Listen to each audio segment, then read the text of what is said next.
What you are about to hear may not only challenge what you believe about your own loneliness, but what you have carried silently for years and never once had the courage to ask out loud. Because if this is true, if what you have been calling loneliness is not a lack of people at all, but a mechanism running inside you every day of your life, then why has nobody told you? Why were you allowed to spend 30, 40 years convinced that the defect was yours? In this video, we are going to examine the evidence. Writings that were buried in the ground to survive in order to burn them. A Greek word that was quietly taken out of circulation. The precise name they gave to the thing that empties you at 3 in the morning.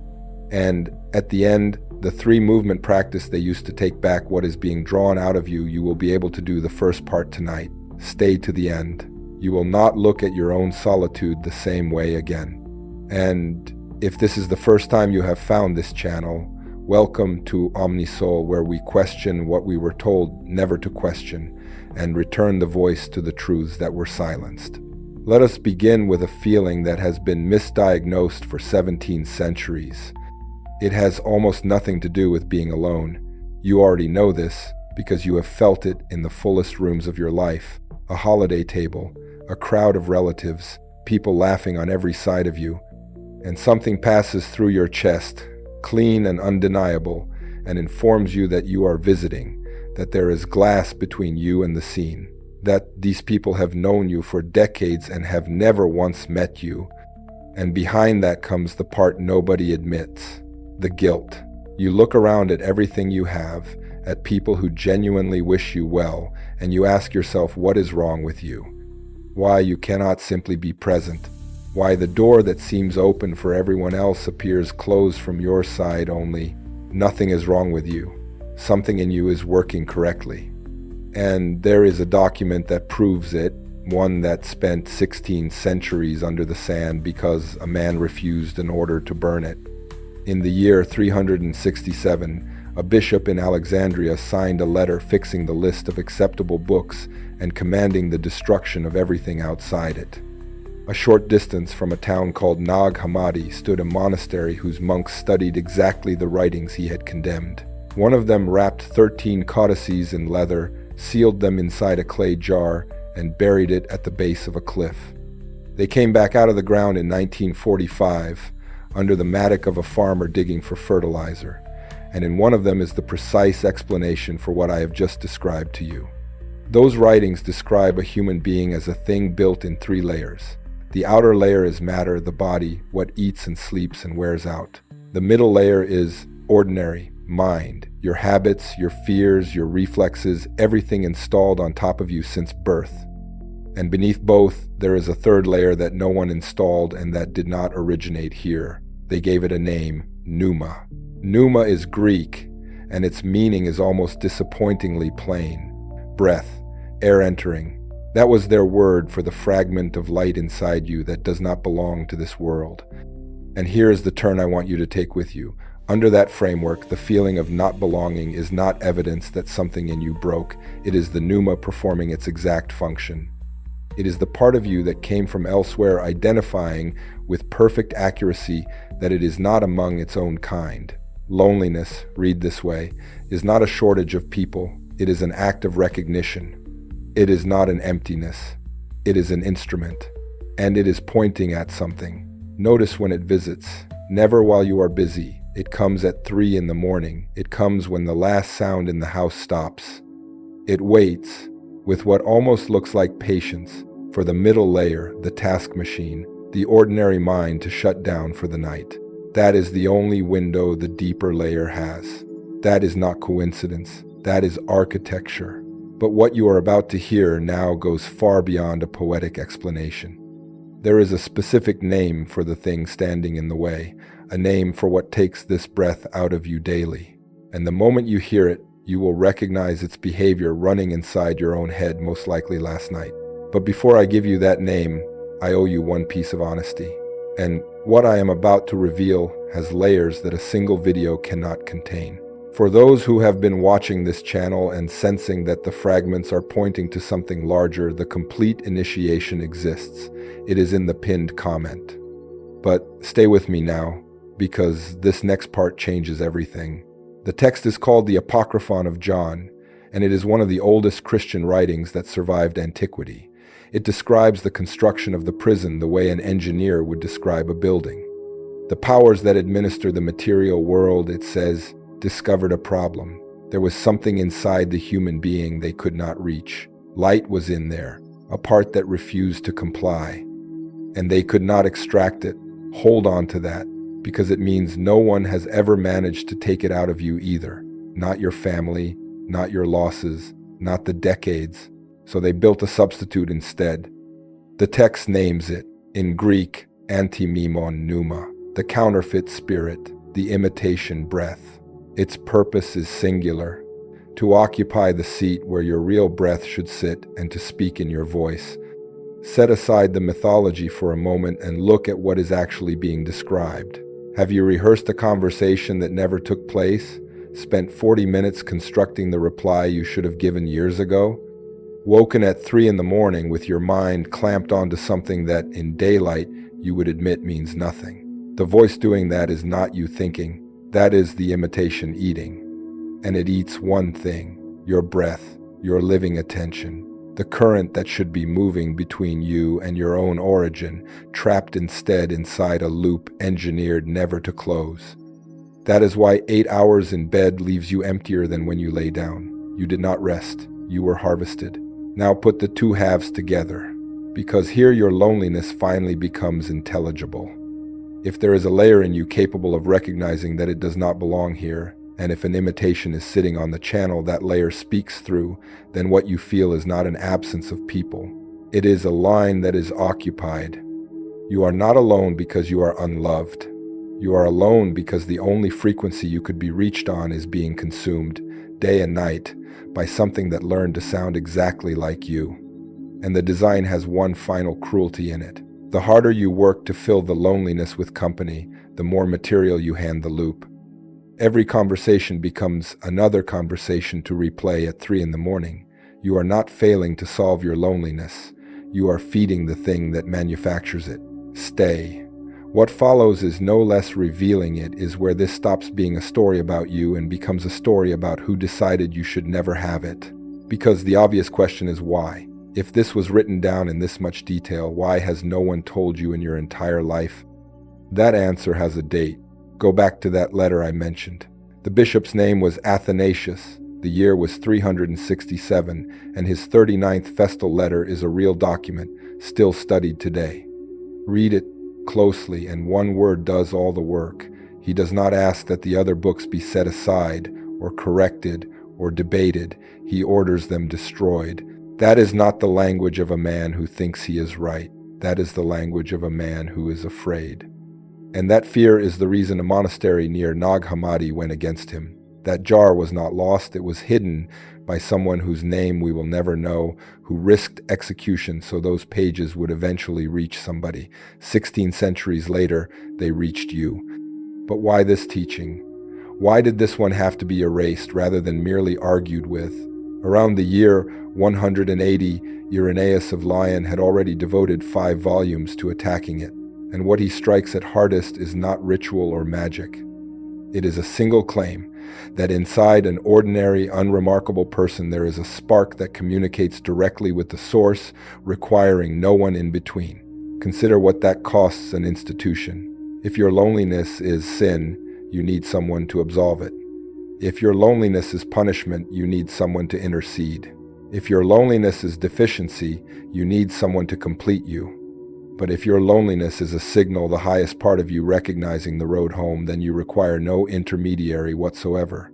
You require silence, a method, and nerve. Such a person cannot be administered. Such a person does not pay a toll to approach the sacred.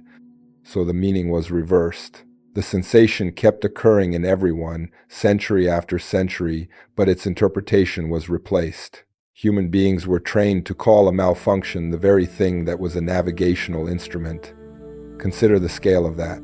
You may have spent 30 or 40 years convinced you were too intense, too sensitive, too complicated to love, when in truth you were a person with the sensor switched on, living somewhere that teaches that a working sensor is an illness.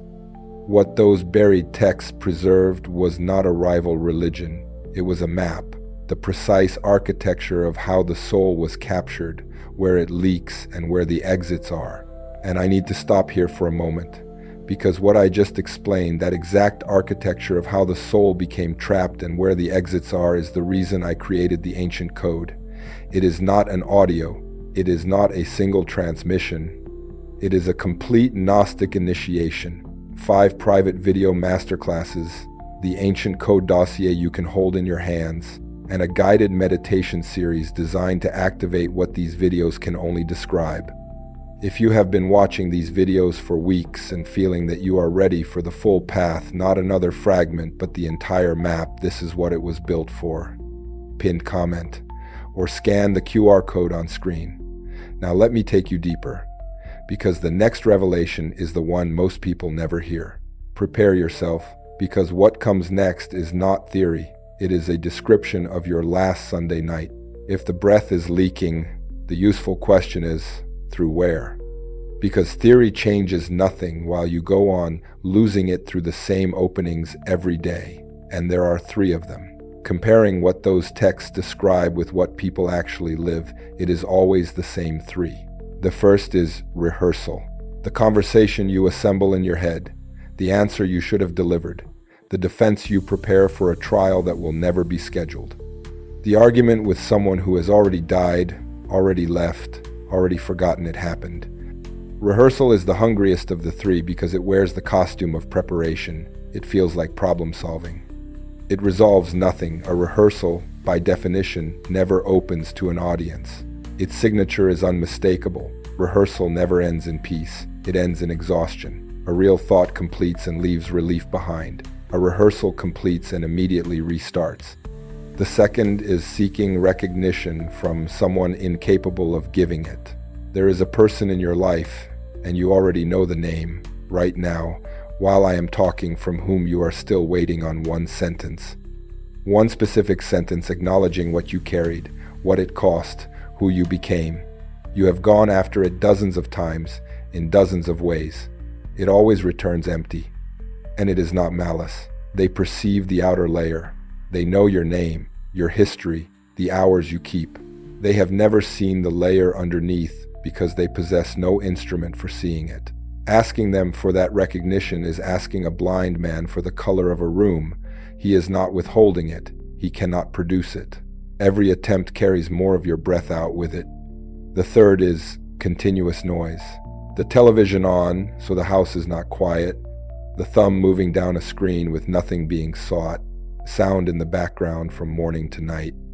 And here's what almost no one recognizes about their own behavior. This is not distraction, it is avoidance. Silence is precisely where the deep layer becomes audible, and your ordinary mind learned long ago that when it speaks, it hurts. So the machine stays on, and the deepest part of you goes 40 years without completing one sentence. 3 drains: rehearsal, recognition, noise.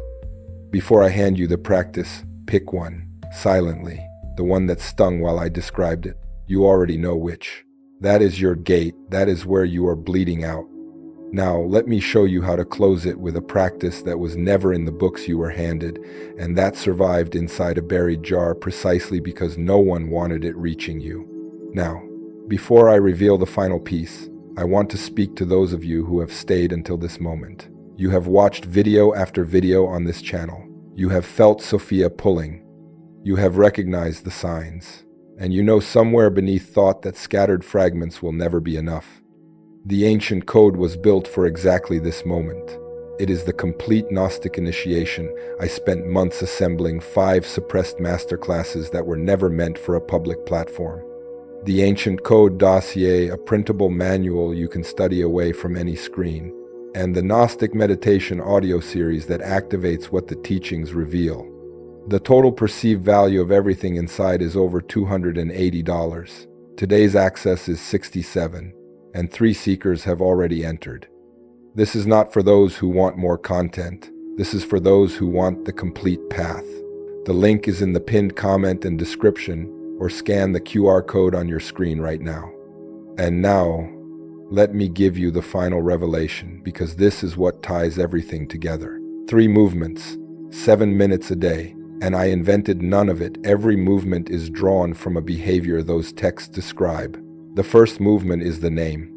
In the Gnostic ascent writings, the rising soul meets a guardian at every gate it passes. It never fights one of them.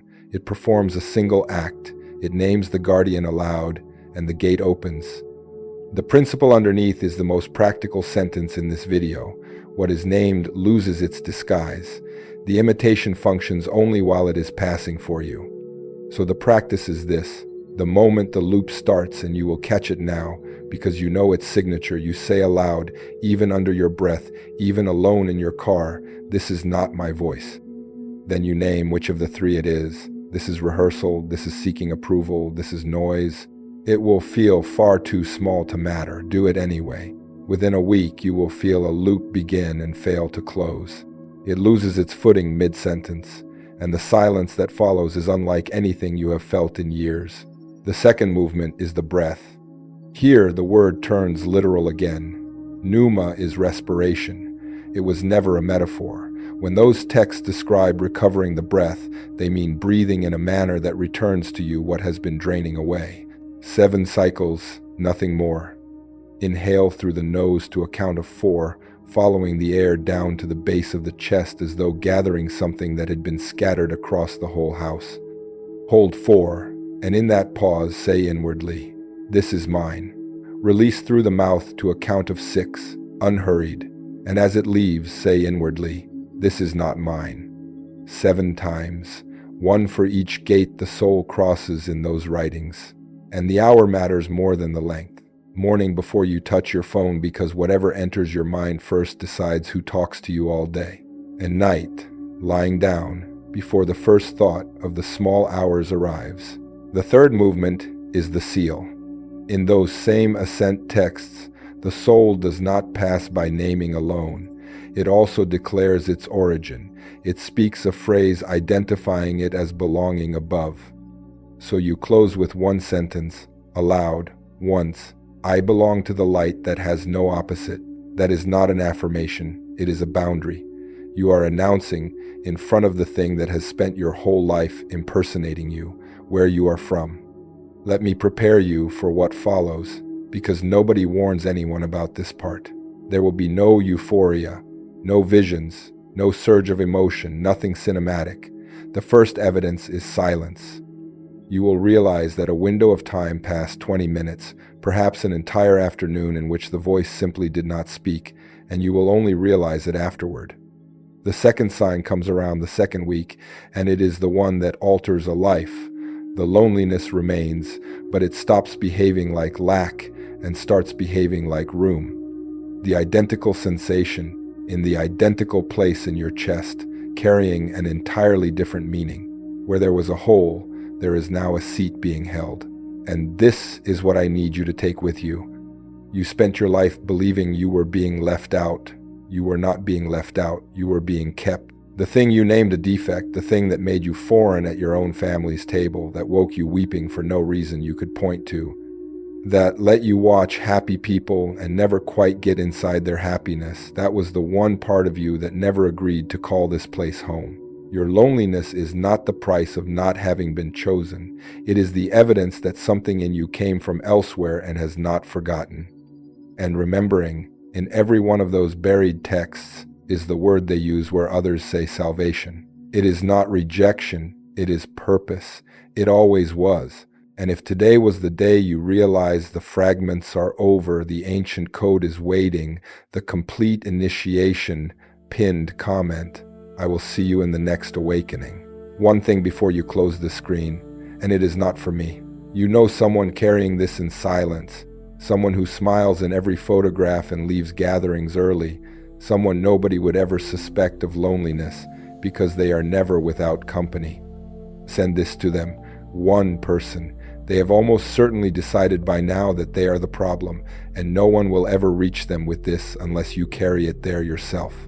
And tell me in the comments what this touched in you. I read every one. Subscribe and walk the rest of this road with me. And remember this tonight when the voice returns, because it will return. It imitates you only because it can never be you. The breath is yours. It always was. Now you know how to call it back.